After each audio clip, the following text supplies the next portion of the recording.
नमस्कार दोस्तों, मैं हितेश चौधरी आपका आप ही के यूट्यूब चैनल पे हार्दिक स्वागत करता हूं।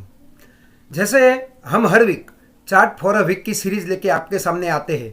हालांकि पिछले 2 वीक से हमने ये सीरीज नहीं बनाई थी। इसके कुछ रीज़न ये थे कि मार्केट डाउन आने की संभावना थी। जैसे कि आप देख सकते हैं कि पिछले 2 वीक से मार्केट डाउन आ रहा है, तो हमने खरीदी के यानी कि बाय के अपॉर्चुनिटी नहीं ढूंढी थी।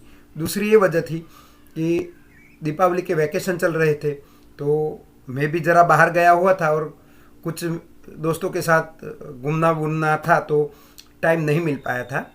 लेकिन इस वीक से हम regular chart for a week की सीरीज शुरू करेंगे और इस वीक की सीरीज में हम कुछ नया सीखेंगे। जैसे कि मैं आपको बोल रहा था कि अभी ट्रेडिंग के लिए बाइंग की अपॉर्चुनिटी नहीं है, लेकिन अभी कुछ ऐसे चार्ट हमारे ध्यान में आए हैं जिस पे इन्वेस्टिंग की अपॉर्चुनिटी बहुत बेहतरीन बन रही है। अगर वो लेवल पे हमें स्टॉक मिलता है तो हमें वहाँ पे इन्वेस्टिंग करनी है, क्योंकि अभी जो डाउन मार्केट आया है वो हमें इन्वेस्टिंग के लिए अपॉर्चुनिटी दे रहा है। लेकिन मैं यहाँ पे जो भी स्टॉक या चार्ट बताऊँगा, किसी भी चार्ट में मेरी खरीदी या बेचने की राय नहीं रहेगी।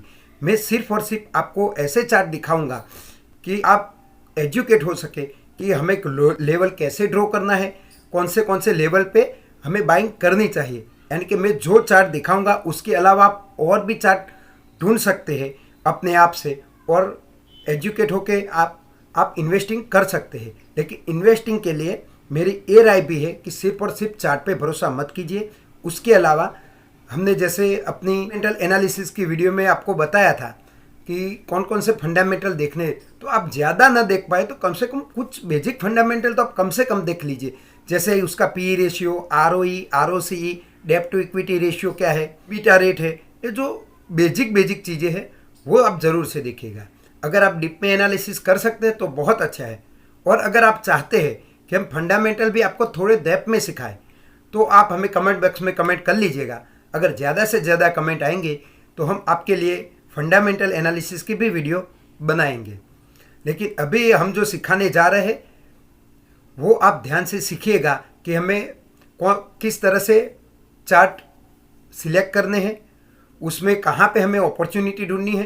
तो अभी आज की सेशन में हम ज़्यादातर ट्रेडिंग के बारे में नहीं, लेकिन इन्वेस्टिंग के बारे में बात करेंगे। अब ये इन्वेस्टिंग 6 महीने की, 12 महीने की, 2 साल की या 5 साल की भी हो सकती है। कोई चार्ट में ऐसा भी हो सकता है कि आप इन्वेस्टिंग के तौर पे लो और 3 या 6 महीने दुगना या 3 गुना हो जाए तो वहाँ पे आप प्रॉफिट बुक कर सकते हैं, या आधी क्वांटिटी बेच के अपना जो मनी था वो निकाल के सिर्फ और सिर्फ प्रॉफिट पे बैठे रह सकते हैं। यानी कि जितना प्रॉफिट है उतने रुपये के आप शेयर रखिए, अपनी मनी निकाल लीजिए, तो उसमें आपको डर नहीं लगेगा। और इस टाइप की जो इन्वेस्टिंग है वो आप 2, 5 या 10 साल तक कर सकते हैं, क्योंकि उसमें आपका कोई पैसा नहीं होगा, सारे का सारा प्रॉफिट होगा। तो हम ऐसे चार्ट आपके लिए ढूंढ के लाए हैं, तो जल्दी से चलते हैं अपनी स्क्रीन पे। लेकिन हमारी ये सीरीज़ आपको पसंद आती है तो इसे लाइक कर दीजिएगा, और आप इस चैनल पे नए हैं तो जल्दी से सब्सक्राइब कर लीजिएगा और बाजू में दिखाए गए बेल आइकॉन को हिट करना मत भूलिए, ताकि आने वाली वीडियो की नोटिफिकेशन सबसे पहले आप तक पहुँच सके। तो सीधे चलते अपने स्क्रीन पर। तो दोस्तों, अब हम आ गए अपनी स्क्रीन पे और आपके सामने पहला कोलगेट का चार्ट है। अब आप देखोगे कि यहाँ पे कितनी गिरावट है, यहाँ से लेके यहाँ तक गिर चुका है। अब ऐसे गिरते हुए मार्केट में, ऐसे गिरते हुए स्टॉक में हम कैसे अपॉर्चुनिटी ढूंढेंगे वो हम आज सीखेंगे। क्योंकि मैं आपको बता दूं कि हम जो भी आपको चार्ट दिखाएंगे, किसी में भी हमारी खरीदी या बेचने की राय नहीं है। यानी कि कोलगेट के चार्ट पे आप बाइंग करें ऐसा हम बिल्कुल नहीं चाहते। लेकिन ऐसे चार्ट पे हम अपॉर्चुनिटी कैसे ढूंढेंगे उसको सीखने के लिए हम इस चार्ट का एनालिसिस करेंगे, और ऐसे और भी कुछ चार्ट देखेंगे जिसमें हम इन्वेस्टिंग के लिए कैसे अपॉर्चुनिटी ढूंढ सकते हैं वो सिर्फ और सिर्फ सीखेंगे। अगर आप किसी भी हमारे दिखाए गए चार्ट में खरीद या बेच करते हैं तो आपकी खुद की जिम्मेदारी रहेगी, या फिर खरीद या बेच करने से पहले अपने फाइनेंशियल एडवाइजर की सलाह जरूर ले लीजिए। हम कोलगेट की चार्ट की एनालिसिस करते हैं। आपको यहाँ पे कहीं भी बाइंग की अपॉर्चुनिटी नहीं दिखाई देगी, लेकिन अगर आप इसे मंथली चार्ट पे कन्वर्ट कर देते हैं तो मंथली चार्ट पे हमने जैसे आपको सिखाया था कि हमारी टेक्निकल एनालिसिस की वीडियो में ड्रॉप बेस्ड ड्रॉप और ड्रॉप बेस्ड रैली के बारे में हम सीखेंगे, उसी का इस्तेमाल करते हुए हम इसमें अपॉर्चुनिटी ढूंढेंगे। तो अगर हम देखें तो ये लाइन जो है वो रैली बेज रैली है, और यहाँ पे यानी कि जो व्हाइट लाइन है वहां पे हमें बाइंग अपॉर्चुनिटी बन सकती है। और फिर हमें इसे वीकली टाइम फ्रेम पे कन्वर्ट करें तो इसका भी जो सपोर्ट है वो 26,050 रुपये का है। अगर यहाँ पे हमें कोई पॉजिटिव कैंडल देखने को मिलती है तो वहां पे हम अपनी बाइंग पोजीशन बना सकते हैं, या फिर उसके बाद जो हमारा जो व्हाइट रेंज है यानी कि 2550 से लेके 2380 का जो लेवल है उसके बीच में हमें कोई पॉजिटिव कैंडलस्टिक मिलती है तो वहां पे हमारी बाइंग अपॉर्चुनिटी बनती है। यानी कि वहां पे इस जोन पे हमें कोई इस कैंडलस्टिक पैटर्न देखने को मिलती है तो हम वहां पे बाइंग करेंगे। बाइंग से मेरा मीनिंग है पेपर ट्रेड करना या फिर उसे वॉच करना। आप रियल में बाई करें हम ऐसा बिल्कुल नहीं चाहते। आप ऐसा वॉच करिए, फिर सीखिए कि वाकई में ये चीजें काम करती है या नहीं। फिर इस तरह से एजुकेट होके आप में कॉन्फिडेंस लेवल आएगा और उससे आप अच्छे से ट्रेडिंग कर सकेंगे। अभी एनालिसिस में और डिटेल देखें तो इसका जो गिरावट है अब तक वो 30% की आ चुकी है, और जो मैं लेवल की बात कर रहा हूं वहां पे आते आते तकरीबन 35 या 40% की गिरावट हो जाएगी। अब मानिए कि एक कोलगेट एक अच्छी सी बढ़िया कंपनी है, इस कंपनी में आपको 30 या 40% की गिरावट पे आपको बाइंग अपॉर्चुनिटी मिलती है तो आप सोचिए कि एक कितनी अच्छी अपॉर्चुनिटी है। यानी कि अभी सेल लगा हुआ है इसमें। अगर इसमें हम फिबोनाची लेवल डालें तो यहां से इसकी जर्नी शुरू हुई थी 1400 रुपये से लेके यहां तक आ गई, तो इसका जो 0.5% है वो 2670 रुपये का है। यानी कि तकरीबन हम इसी सपोर्ट पे आके खड़े हैं, और इसका 0.6% है वो 2380 रुपये का बनता है। यानी कि हमने जो सपोर्ट ड्रॉ किया था वो और फिबोनाची का जो रिट्रेसमेंट लेवल है दोनों एक ही जगह पे दिखाई दे रहा है, तो हमारे लिए बड़ी अच्छी बात है। दूसरी एक स्ट्रॉन्ग कंपनी देखें हम तो वो है एशियन पेंट। आपको मालूम है कि एशियन पेंट एक पेंटों में अच्छी कंपनी मानी जाती है, अच्छा स्टेक इसने मार्केट में कवर कर रखा है। तो एशियन पेंट में आप देखिए कितनी गिरावट हो चुकी है वीकली में। अगर इसको हम मंथली टाइम फ्रेम पे देखें तो इसमें भी रैली बेस रैली पे हमारा जो बाइंग लेवल है वो यहां पे बनता है। यहां पे आके हमें डेली या वीकली टाइम फ्रेम पे कोई बुलिश कैंडलस्टिक मिलती है तो वहां पे हम अपनी बाइंग अपॉर्चुनिटी ढूंढ सकते हैं। अब इसकी गिरावट की बात करें तो इसकी गिरावट यहां से लेके यहां तक आएगी, तब तक 30% तक हो जाएगी। यानी कि एशियन पेंट भी हमें 30% डिस्काउंट पे मिल रहा है। एक और अच्छी एफएमसीजी कंपनी हम देखें, हम ब्रिटानिया देखेंगे तो ब्रिटानिया में आप देखिए कितनी गिरावट आ चुकी है, और इस वीक तो इसने 14.5% की गिरावट कर दी है सिर्फ एक ही वीक में। और ऊपर से लेके यानी कि 1 वीक हाई से उसकी अगर गिरावट हम देखें तो अब तक 24% की हो चुकी है, और हमारा जो नेक्स्ट लेवल है वहां तक आते आते ये 30% की गिरावट कर लेगा। यानी कि जो भी स्टॉक में 30 या 40% की गिरावट पे मिलते हैं वहां पे कोई स्ट्रॉन्ग बाइंग जोन है, कोई सपोर्ट है, और वहां पे हमें कोई बुलिश कैंडलस्टिक देखने को मिलती है तो हमारी बाइंग वहां पे बनती है। तो इसमें ब्रिटानिया पे भी हमारा जो लेवल है वो रहेगा 4530 रुपये से लेके 4350 रुपये तक का।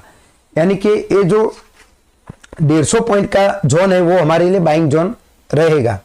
अब इसका अगर वॉल्यूम भी देखें तो वॉल्यूम भी बढ़ चढ़ के आया है। अगर किसी को बेचना होगा तो वो यहां पे बेचेगा। आप सोचिए किसी को बेचना होगा तो वो यहां पे बेचेगा, यहां पे बेचेगा। यहां पे आके इतनी स्ट्रॉन्ग कैंडल वॉल्यूम के साथ तो हमारे मन में डाउट क्रिएट करती है कि ये रियल सेलिंग है या नहीं, क्योंकि स्मार्ट मनी तो पहले से बेच देंगे, वो बीच में बेचेंगे नहीं। तो अभी यहां पे आके वो क्या करता है उस पर हमारी निगाह रहनी चाहिए। ब्रिटानिया के अलावा हम एक ऐसा मार्ट है जिसमें हम सब कोई कम से कम एक बार तो जाके आए होंगे, वो है डीमार्ट। तो आप डीमार्ट में भी देखिए कि इसमें बड़ी गिरावट आ चुकी है। इसमें अभी तक अगर उसके हाईएस्ट पॉइंट से ले तो अभी तक इसमें 30% की गिरावट आ चुकी है और इसका जो बाइंग लेवल है उसके नजदीक है, यानी कि माइनर बाइंग लेवल है और ये मेजर बाइंग लेवल है। मंथली चार्ट पे आप देखेंगे तो आप क्लियर हो जाएंगे कि ये मेजर लेवल है। तो हमें अगर सब यहाँ पे खरीदने को मिलता है तो बहुत अच्छी अपॉर्चुनिटी और बहुत अच्छे डिस्काउंट प्राइस पे मिलेगा, लेकिन यहाँ से भी ये वापस मुड़ सकता है। तो यहाँ पर भी हमारी निगाह हमें रखनी पड़ेगी। हो सके यहाँ से मुड़ के हमें बाइंग की अपॉर्चुनिटी न मिले, तो यहाँ पर भी हमें ध्यान रख के बैठना पड़ेगा। डीमार्ट के बाद हम हिंदुस्तान यूनिलीवर का चार्ट देखें तो इसमें भी अच्छी सी गिरावट आ चुकी है और इसका जो पहले रेंज को तोड़ के अब गया था वो फिर से वापस रेंज में आ गया है और इस बार की जो इसकी गिरावट है वो हाईएस्ट पॉइंट से गिने तो अभी तक 21% की हो गई है और इसका जो सपोर्ट है वहां पे हमें बाइंग अपॉर्चुनिटी मिलेगी तो 25% की गिरावट के साथ, यानी कि 25% डिस्काउंट पे हमें HUL मिलेगा। हिंदुस्तान यूनिलीवर के अलावा अगर हम ऑटो इंडेक्स में टाटा मोटर की बात करें तो टाटा मोटर में भी एक बड़ी गिरावट आ चुकी है और आप देखिए कंसिस्टेंटली रेड कैंडल ही आपको देखने को मिलती है। अब तक इसकी गिरावट हम गिने तो इसकी गिरावट 34% की हो चुकी है और अगर ये व्हाइट वाला लेवल है वहां पे आती है वो जो हमारा बाइंग जोन है तो वहां तक 45% की गिरावट, यानी कि टाटा मोटर हमें 45% डिस्काउंट पे मिल रहा है तो बड़ी अच्छी अपॉर्चुनिटी रहेगी। अगर ये यहां से वापस यहां से घूम जाता है तो हम बीच में कहीं बाइंग अपॉर्चुनिटी नहीं ढूंढेंगे। तो टाटा मोटर में भी आपकी निगाह होनी चाहिए कि बड़े अच्छे डिस्काउंट पे हमें मिलने वाला है। इसके अलावा हम कोचिन शिपयार्ड की बात करें तो कोचिन शिपयार्ड में आप देखिए कितनी बड़ी गिरावट आ चुकी है। यहां से लेके यहां तक गिने तो अभी तक 45% की गिरावट आ चुकी है और अब इसका जो बाइंग लेवल है वो आते आते 60% पे बाइंग लेवल आएगा। लेकिन इसमें रिस्की इसलिए है कि इसका जो मूव है वो पैराबोलिक था, यानी कि बीच में कहीं सपोर्ट नहीं था, सीधा ऊपर गया और सीधा नीचे आ गया। तो ऐसे मूवमेंट में मैं तो ट्रेडिंग अवॉइड करता हूं, लेकिन इसमें अपॉर्चुनिटी है उसे हम नजरअंदाज नहीं कर सकते। इसके लिए हमने ये चार्ट देखा। अगर हम इंडिया सीमेंट की बात करें